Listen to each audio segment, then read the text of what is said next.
ও, তুমি তাহলে কাজ করবে বলে এসেছো? আগে হ্যাঁ কাকিমা, তা কি কি পারো? রান্না করতে পারি, ঘর মুছতে পারি, ঘর ঝাড় দিতে পারি, ঘর গুছোতে পারি। বাচ্চা মানুষ করতে পারবে? আগে আমি কাজের মাসি, কোনো আয়া নই। তার জন্য আয়ার সেন্টার আছে, আপনারা বরং ওইখানেই যোগাযোগ করুন। তা সকালে কখন কাজ করতে আসবে?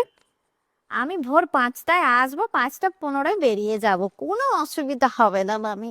কি, 15 মিনিটে কাজ হয়ে ও যাবে? আপনি কিচ্ছু চিন্তা করবেন না, আমি কাজে খুব এক্সপার্টরা।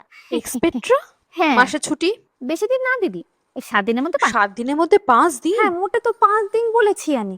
পাশের পাড়ার মিনতি জানেন 7 দিনের মধ্যে 7 দিনই আসে না, আমি তো তবু 2 দিন আসবো। তা কবে থেকে কাজে আসছো তাহলে? আহ, এই শনি রবিটা ছেড়ে সোমবার থেকে কেন, আসি, শনি রবি আবার কি হলো? উইকেন্ড কাটাতে যাই। তোমার আবার উইকেন্ড? আমার আবার উইকেন্ড মানে? কেন গা, আমরা মিনছে নয় বুঝি? হয়ে গেছে, কি হয়ে গেছে? নাই তোমাদের কথা কওয়া।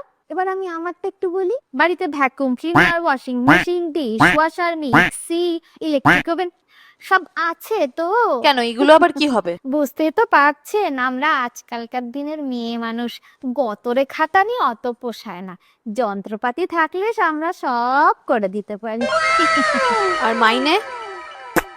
দেখুন, এই কাজের জন্য সব বাড়িতে আমি 10,000 টাকা নিই, কিন্তু আপনাদের বাড়ি বলে আমি 2,000 টাকা ছাড় দিয়ে 7,999 টাকায় কাজটা করব, কেমন? 8,000? না বাবা, অত দিয়ে রাখতে পারবো না। রাখতে যখন পারবেন না তাহলে ডাকেন কেন? কাজের লোক রাখার মুরদ নেই, আবার কাজের লোক ডেকেছে।